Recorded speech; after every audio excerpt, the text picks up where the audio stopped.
Setelah ramai soal temuan mikroplastik dalam air hujan, kini juga ramai soal cemaran mikroplastik di dalam plasenta yang bisa mengancam tumbuh kembang janin. Ini membuktikan kalau polusi plastik bukan cuma sekadar masalah lingkungan, tapi ancaman nyata di dunia medis.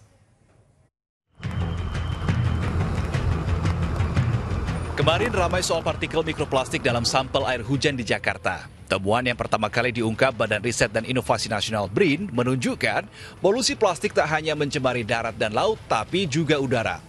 Lewat udara yang kita hirup, partikel plastik yang berukuran sangat kecil ini dengan mudah masuk ke organ tubuh manusia. Bahkan plasenta, tempat paling aman bagi tumbuh kembang janin, kini tak lagi sepenuhnya aman. Ketika dia sudah masuk dalam tubuh kita dan dia masuk ke dalam peredaran darah, itu bisa mengganggu organ manapun yang dia kunjungi ya. Termasuk ketika dia ibu hamil dan ketika polutan ini sampai kepada perdarahan untuk janin, ini bisa mengganggu untuk pemberian nutrisi kepada janinnya ya. Memang di dalam beberapa penelitian penyebab dari PM2,5 ini bisa menyebabkan gangguan tumbuh kembang si janin di dalam tubuh. Jadi janinnya akan lahir prematur atau janinnya akan lahir dengan berat badan yang kurang, itu bisa jadi seperti itu. Tak hanya wilayah Jakarta dan sekitarnya, Lembaga Kajian Ekologi dan Konservasi Lahan Basah atau Ekoton mengungkap cemaran mikroplastik di Jawa Timur. Dari 5 kabupaten kota, Gresik jadi wilayah dengan kandungan mikroplastik tertinggi di udara, 141 partikel per 2 jam. Ibu hamil dan janin yang sedang berkembang menjadi kelompok rentan yang sangat mungkin terpapar cemaran mikroplastik. Begitu pula dengan mereka yang punya riwayat penyakit diabetes dan hipertensi. Air hujan yang mengandung mikroplastik ini tidak serta-merta membuat kita jadi sakit gitu ya.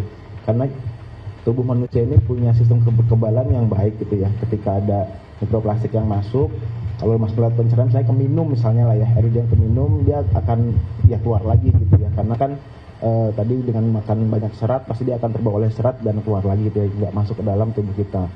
Mikroplastik ini menjadi bagian dari faktor risiko jadinya penyakit-penyakit lain ya, tadi seperti jantung, stroke. Nah, sebenarnya kan jantung dan stroke itu faktor utamanya adalah diabetes mellitus dan hipertensi. Nah, dengan adanya mikroplastik ini di dalam tubuh kita, ini menjadi salah satu agen tambahan yang membuat resikonya menjadi lebih meningkat ya.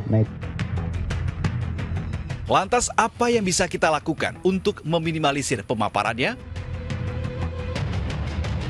Pastikan menggunakan masker saat kondisi cuaca panas berdebu.